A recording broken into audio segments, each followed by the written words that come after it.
بسم اللہ والحمد للہ والصلاة والسلام علی رسول اللہ اعوذ باللہ من الشیطان الرجیم ثم اماتہ فاقبرہ۔ معزز سامعین، انسان کو اللہ تبارک و تعالیٰ نے اشرف المخلوقات پیدا کیا۔ انسان کی عزت و تکریم موت کے بعد ختم نہیں ہو جاتی۔ ایک مسلمان کا حق دوسرے مسلمان پر اس کی زندگی تک ہی محدود نہیں بلکہ وفات کے بعد بھی اس کے حقوق اس کے عزیز و اقارب اور بھائیوں پر باقی رہتے ہیں۔ یہ مذہب اسلام کی بہت بڑی خوبی ہے کہ انسانوں کے تعلقات کو صرف اسی دنیا تک محدود نہیں رکھا، بلکہ اسلام نے اپنے پیروکاروں کو یہ تعلیم دی ہے کہ اپنے عزیز و اقارب، دوست و احباب اور ساتھیوں کے ساتھ ان کی وفات کے بعد بھی حسن سلوک کا برتاؤ کریں۔ آج کی مجلس میں ان حقوق اور ان کی ادائیگی کا طریقہ بیان کیا جائے گا۔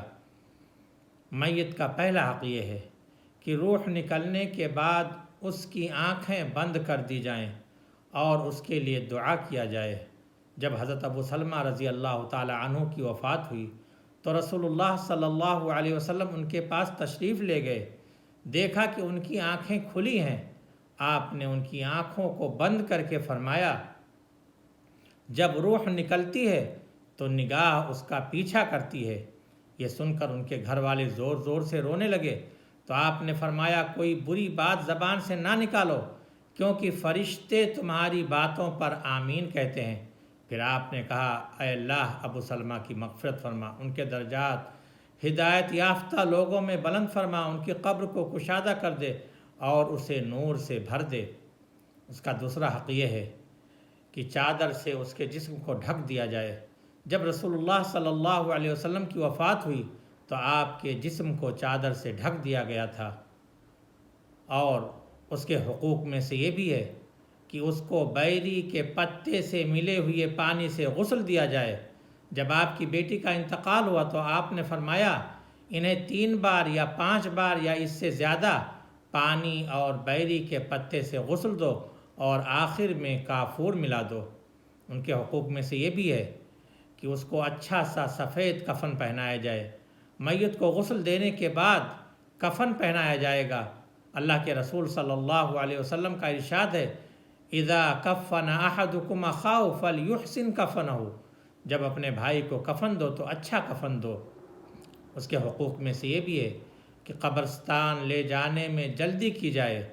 اللہ کے رسول صلی اللہ علیہ وسلم نے فرمایا کہ جنازہ لے جانے میں جلدی کرو، اس لیے کہ اگر وہ نیک ہے تو اسے تم بھلائی ہی کی طرف بڑھا دو گے، اور اگر اس کے برعکس ہے تو ایک برائی ہے جسے اپنے گردنوں سے اتار کر رکھ دو گے۔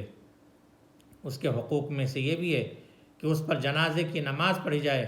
نماز جنازہ فرض کفایہ ہے، چند لوگوں کے ادا کرنے سے یہ سب کی طرف سے کفایت کر جائے گا، لیکن اگر کافی تعداد میں لوگ نماز جنازہ پڑھیں گے اور اللہ سے اس میت کی بخشش اور بلندی درجات کی دعا اور سفارش کریں گے تو یہ میت کے حق میں بھی بہتر ہوگا اور پڑھنے والے بھی اجر و ثواب کے مستحق ہوں گے۔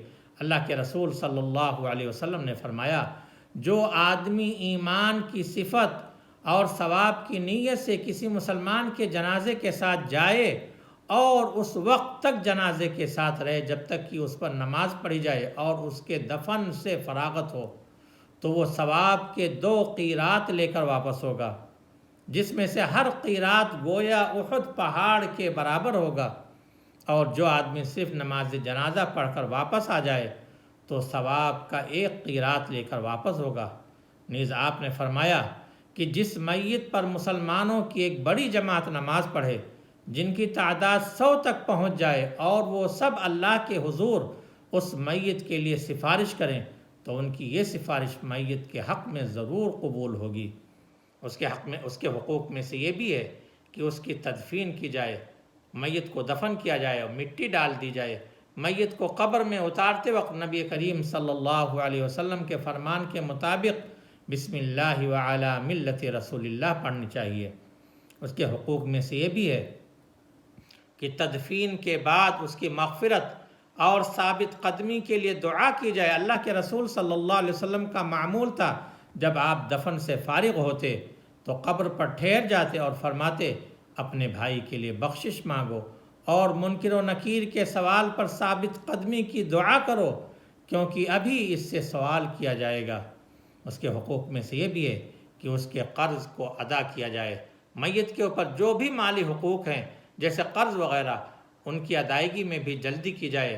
اللہ کے رسول صلی اللہ علیہ وسلم کا فرمان ہے کہ مومن کی جان اس کے قرض کی وجہ سے لٹکی رہتی ہے یہاں تک کہ اسے ادا کر دیا جائے، یعنی اگر میت نیک ہے تو بھی اس کے نجات کا فیصلہ اس وقت تک نہیں کیا جاتا جب تک کہ اس کا قرض ادا نہ کیا جائے۔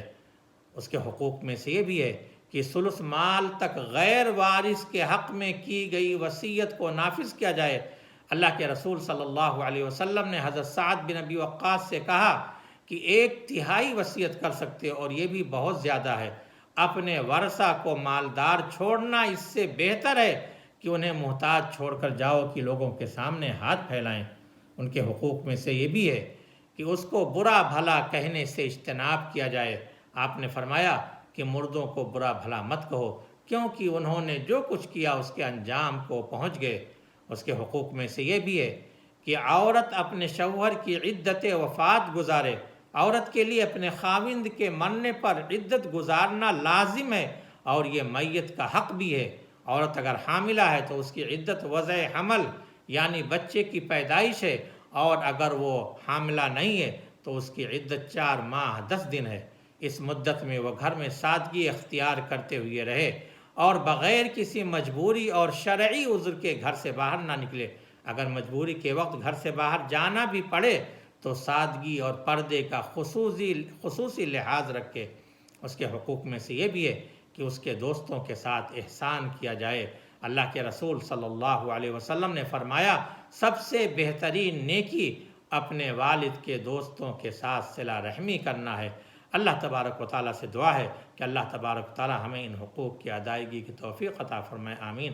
وآخر دعوانا ان الحمد للہ رب العالمین۔